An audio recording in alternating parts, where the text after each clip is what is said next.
Là, nous allons parler des différents acteurs et des différents processus qui interviennent dans le big data.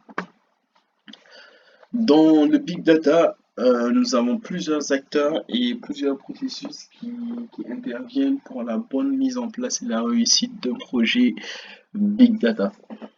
Nous avons dans un premier temps les fournisseurs et les producteurs de données qui sont ceux-là en fait qui vont apporter des données. Comme nous savons, nous produisons plus de 3 trillions d'octets de données par jour. De nos jours, les appareils, les machines, tout ce que l'on fabrique produit des données, qu'il s'agisse des téléphones portables, des réfrigérateurs ou des voitures. Tout ce qui nous entoure peut être considéré comme une donnée ou encore même une source de données, que ce soit des notes, une simple recherche sur Internet ou des fichiers ou même des images.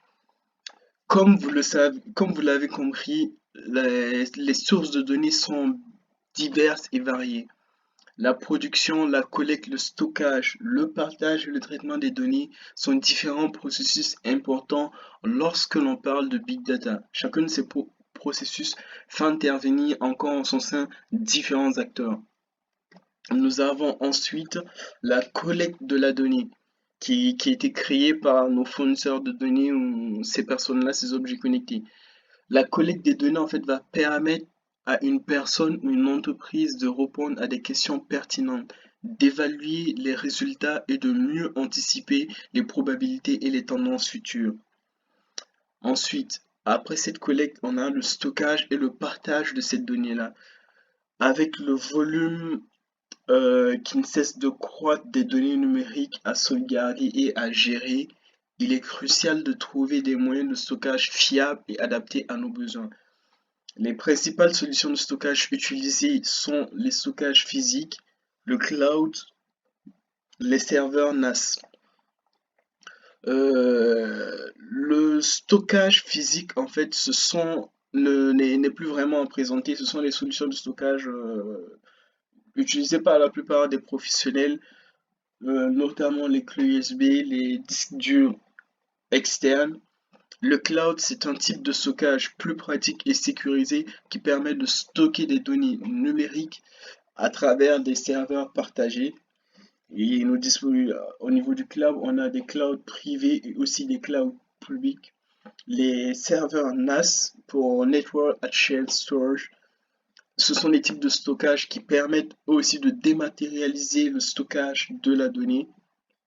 Ils sont utilisés pour stocker des fichiers via des réseaux LAN, ce sont des réseaux locaux. Ils présentent ainsi des caractéristiques du stockage physique et aussi du cloud.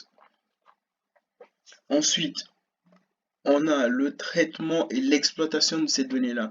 Le traitement des données en fait nous permet de pouvoir faire des études quantitatives et aussi qualitatives sur les données d'une personne ou d'un objet. Et pour effectuer ces traitements-là, il faut nécessairement disposer de certains outils et certaines technologies courantes qui sont utilisées. Parmi celles-ci, on peut notamment citer Adobe, qui est un framework en fait qui facilite le traitement des données, qui permet en fait de trier et d'analyser les données. Pour les organisations traitant des données, il s'agit d'un outil important car il peut stocker et traiter rapidement de grandes quantités de données. Ensuite, on a les langages et les technologies R qui sont en fait des langages de programmation utilisés pour les statistiques et les sciences de la donnée. Ils sont associés au logiciel RStudio qui est un environnement de travail qui facilite la génération de scripts en R et la lisibilité des résultats.